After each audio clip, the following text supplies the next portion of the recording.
नमस्कार, मैं डॉक्टर सीमा झा। अपने एनुअल प्रेडिक्शंस के सीरीज में आज मैं बात करूंगी कैंसेरियंस की, यानी कर्क राशि के जातकों के बारे में। कर्क राशि के जातकों के लिए कैसा रहेगा ये कमिंग ईयर 2022? क्या कुछ उनके भाग्य में हम नए बदलाव देखेंगे? कैसा रहेगा उनका प्लैनेटरी मूवमेंट्स? कैसा रहेगा ये साल? क्या कुछ नया आया है उनके भाग्य में? क्या कुछ बदल रहा है? क्या कुछ बदलने की है उम्मीद? कैसा रहेगा करियर? कैसा रहेगा इकोनॉमिक फ्रंट? कैसे फाइनेंसेस? और कैसा रहेगा लव लाइफ? पर इसके पहले कि मैं ये सारी बातें शुरू करूं, आप सबसे एक रिक्वेस्ट कि अगर आप हमसे नए जुड़े हैं, पहली बार मेरे इस चैनल को देख रहे हैं, kindly like and subscribe my channel. और अगर आप हमारे पुराने दर्शक हैं, kindly give me some feedback about this programme कि हम इसे और कैसे सुधार सकें। चलिए मैं बात शुरू करती हूँ। इसके पहले मैं बता दूं कि कैंसेरियंस के लिए यह जो ईयर है, ऑफ कोर्स यहाँ पर करियर एस्पेक्ट्स बहुत अच्छा है, पर थोड़े समय के लिए एक रोक भी है। साथ ही हम देखेंगे मेजर प्लैनेटरी मूवमेंट्स। इस साल राहु और केतु मूवमेंट ले रहे हैं, जो 1.5 साल पर अमूमन मूवमेंट लेते हैं।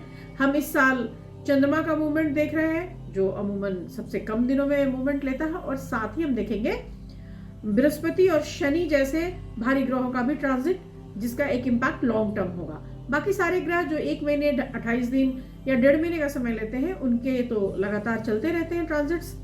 तो इन सारे आधार पर हम इस पूरे ईयर को 4 क्वार्टर्स में बांटेंगे और तब हम देखेंगे कि first quarter to fourth quarter तक इस नेटिव के लोग कितना कुछ ले पाएंगे, क्या कुछ है उनके लिए इस बार भाग्य की पोटली में। तो हम सबसे पहले बात करेंगे कि अभी राहु उनके वृषभ का है, ऑफ कोर्स 12 अप्रैल तक वहीं बना रहेगा और इसलिए वो लाभ के घर में है। साथ ही मदर की साइड से उन्हें एक हेल्प मिल रहा है और ये अप्रैल तक ये स्थितियां ऐसे ही एज इट इज बनी रहेगी कि आपके पास पैसे का भी आमद होता रहेगा, साथ ही मदर का भी हेल्प मिलता रहेगा। उसके ऑनवर्ड्स फादर के लिए थोड़ा सा सिचुएशन जो है वो अच्छा नहीं है। आपको यह जो सिचुएशन है वो पति के साथ नहीं रहने देता, इसलिए आपके पति से भी एक अलगाव वाली सिचुएशन रहेगी, जो अप्रैल ऑनवर्ड्स चीजें फिर से नॉर्मल हो जाएंगी। 10 अप्रैल के बाद अगर हम सिचुएशंस को रीड करने की कोशिश करें, या 12 या इनफैक्ट 17 अप्रैल ऑनवर्ड्स अगर हम देखने की कोशिश करें, तो चीजों में एक भारी बदलाव हमें दिखता है।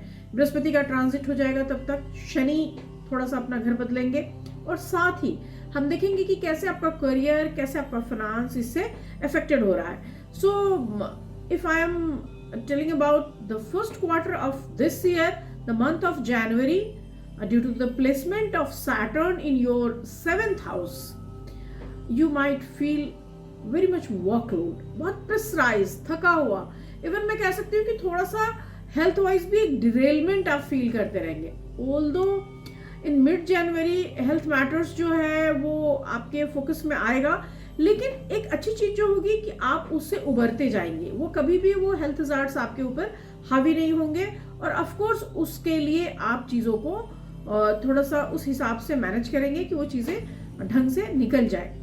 यहाँ पर फाइनेंशियल मैटर्स के बारे में भी अगर मैं देखती हूँ तो फरवरी ऑनवर्ड्स बहुत डायनामिक टाइम होगा और आप चीजों को अर्न कर पाएंगे, मैनेज कर पाएंगे। लेकिन अप्रैल ऑनवर्ड्स चीजें टफ होती चली जाएंगी और आपके लिए ऑल्दो वो सिचुएशन बुरा नहीं है, लेकिन वो सिचुएशन टफ सम हो जाएगा, जहां खर्च बड़े हो जाएंगे और अर्निंग्स बिल्कुल रेस्ट्रिक्ट हो जाएंगी।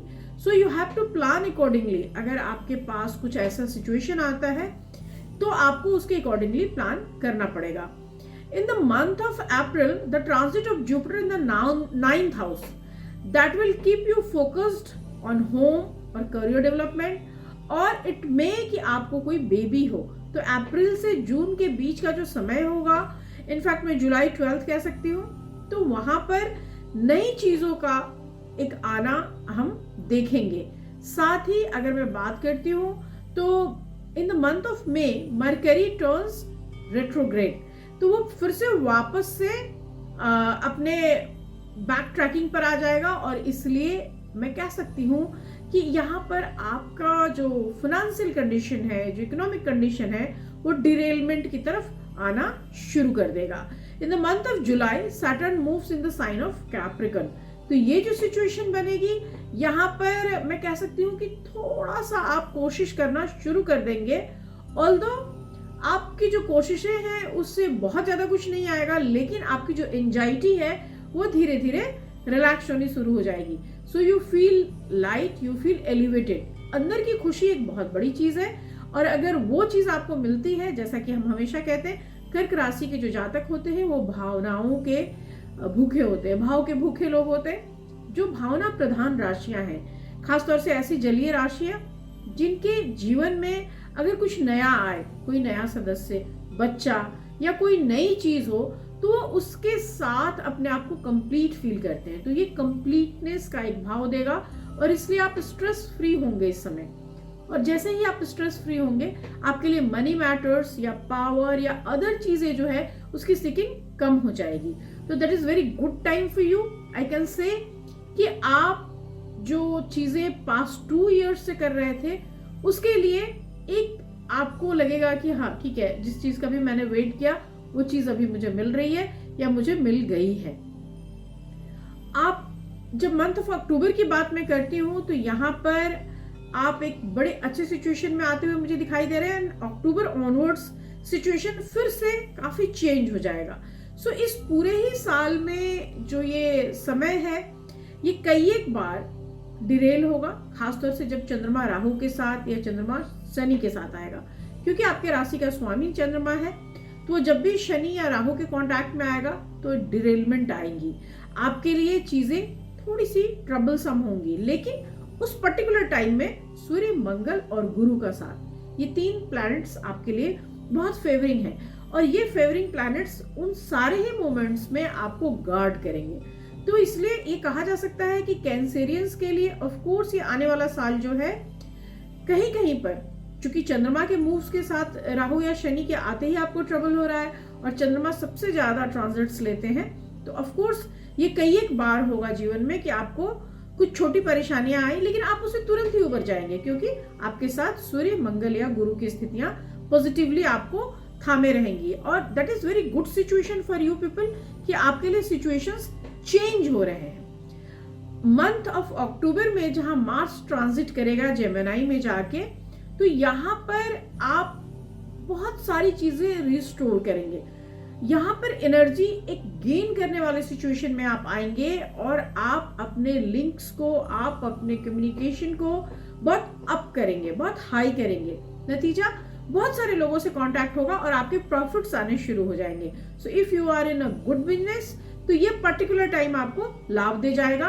Bye the end of the year आपके लिए जो लाइफ में जो फालतू चीजें हैं वो सब हट जाएंगी। आपको दिखने लगेगा कि मुझे क्या करना है, what is my focus area, और मुझे कैसे एक ऑर्डर फॉलोइंग के साथ वहां तक जाना है। तो आई कैन से कि यहाँ पर आप अपने पति के साथ, आप अपने जीवन साथी के साथ या आप अपनी पत्नी के साथ आप अपने उस लक्ष्य की तरफ मूव करेंगे।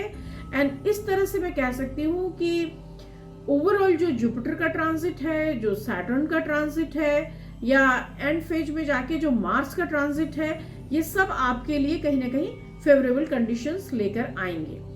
गुरु की दृष्टि जब लग्न पे होगी तो भी आपके लिए एक पॉजिटिव स्थिति आएंगी, क्योंकि इस साल अप्रैल 17 ऑनवर्ड्स हम देख रहे हैं कि गुरु की स्थिति जो है उनकी अपनी राशि स्वराशि में वो जा रहे हैं, मीन राशि में चले जाएंगे, और मीन राशि में जाने के साथ ही उनकी जो दृष्टि है वो आपके लिए शुभ योग बनाएगी। तो ऑफ कोर्स मैं कह सकती हूँ कि ऐसे सारे सिचुएशन में एक बेनिफिशियल वे में जुपिटर जो है वो आपको सपोर्ट करता रहेगा। और यहाँ पर इस पूरे ही साल आपके लिए येलो थिंग्स डोनेट करना, पुखराज पहने रहना, या थर्सडेज के दिन विष्णु सहस्त्रनाम का पाठ करना बेहद लाभकारी साबित होगा। तो इन सब चीज़ों को अगर हम बहुत ध्यान से देखते हैं तो हमें लगता है कि कर्क राशि के जातकों के लिए ऑफ कोर्स मून के, राहु और शनि के कॉम्बिनेशन को देखते हुए थोड़ा सा ट्रबलसम सिचुएशंस भी दिखाई दे रहा है। 8वें घर की स्थितियां थोड़ा उनको हेल्थ हजार्ड्स भी दे रही हैं, थोड़ा मेंटली स्ट्रेस भी कर रही हैं, फाइनेंशियली बैकअप में भी लेकर आ रही हैं। लेकिन हम पॉजिटिवली अगर इसको देखने की कोशिश करते हैं तो पॉजिटिव सूर्य, पॉजिटिव मंगल, पॉजिटिव जुपिटर आपको सपोर्ट करते हुए भी दिखाई दे रहे हैं। परिवार में किसी नए सदस्य का आगमन भी हो रहा है। आप बहुत सारे स्ट्रेस से लड़कर आगे आते हुए भी मुझे दिखाई दे रहे हैं। सो बहुत सारी शुभकामनाएं। मुझे लगता है कि यह आने वाला कमिंग ईयर आपको फिट एंड फाइन बना के रखेगा और आप अपने आत्मविश्वास के बल पर निश्चित रूप से इससे जूझेंगे भी और इससे जीतेंगे भी। मेरी बहुत सारी शुभकामनाएं। नमस्कार।